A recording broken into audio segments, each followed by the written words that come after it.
Hi friends, welcome to Vijay Tamil YouTube channel.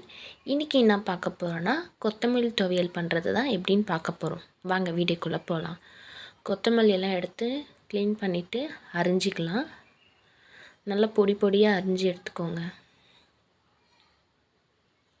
கொத்தமல்லியில் அவ்வளோ நன்மைகள் இருக்குது. இது நம்ம கொத்தமல்லி சாப்பிட்றதுனால செரிமான சக்தி அதிகரிக்கும்.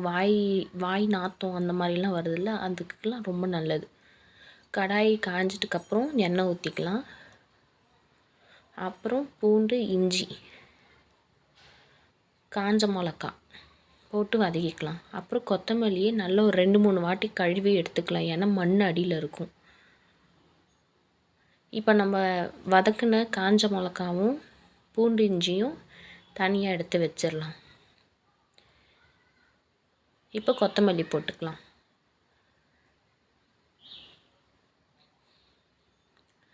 நல்லா வதக்குவோம்.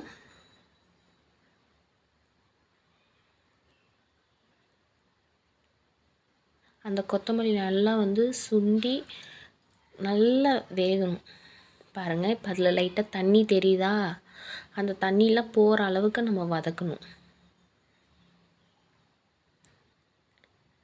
வதக்கினே இருக்கும் போது ஒரு நெல்லிக்காய் சைஸ் அளவு புளி எடுத்துக்கலாம்.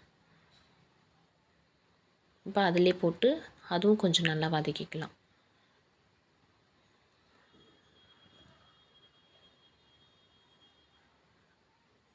இப்போ பாருங்கள், அந்த தண்ணி எல்லாமே வற்றி போயிடுச்சு.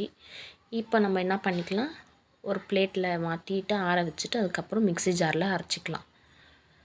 இப்போ மிக்ஸி ஜாரில் போட்டுக்கலாம். இப்போது காஞ்ச மிளகா, பூண்டு இதெல்லாம் போட்டுக்கலாம்.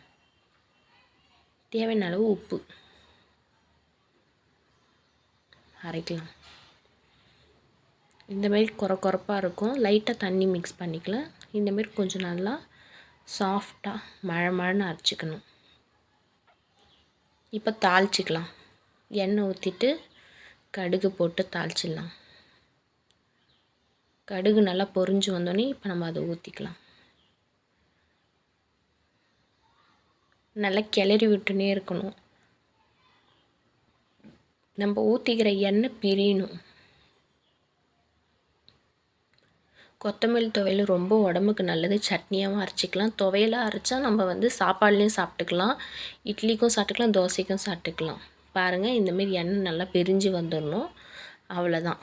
அடுப்பு ஆஃப் பண்ணிவிட்டு ஆற வச்சுட்டு ஒரு பாத்திரத்தில் மாற்றிக்கலாம். நான் ஒரு பிளாஸ்டிக் டப்பாலாம் மாற்றி வச்சுட்டேன், ஏன்னா அதை நான் ஃப்ரிட்ஜில் கூட ஸ்டோர் பண்ணி வைப்பேன். இப்போ சுட சுட இட்லிக்கு வச்சு சாப்பிட்டு பாருங்கள், செம்ம டேஸ்ட்டாக இருக்கும் ஃப்ரெண்ட்ஸ். நீங்களும் இதேமாரி ட்ரை பண்ணி பாருங்கள். கிட்ஸுக்கு கூட பிடிக்கும். தோசைக்கு, சாப்பாடுக்கு எல்லாத்துக்குமே ரொம்ப நல்லது கொத்தமல்லி துவையல். உங்களுக்கு என்னோடய வீடியோ பிடிச்சிருந்தா லைக் பண்ணுங்கள், ஷேர் பண்ணுங்கள், கமெண்ட் பண்ணுங்கள். மறக்காமல் சப்ஸ்கிரைப் பண்ணுங்கள். தேங்க்யூ ஃபார் வாட்சிங் ஃப்ரெண்ட்ஸ்.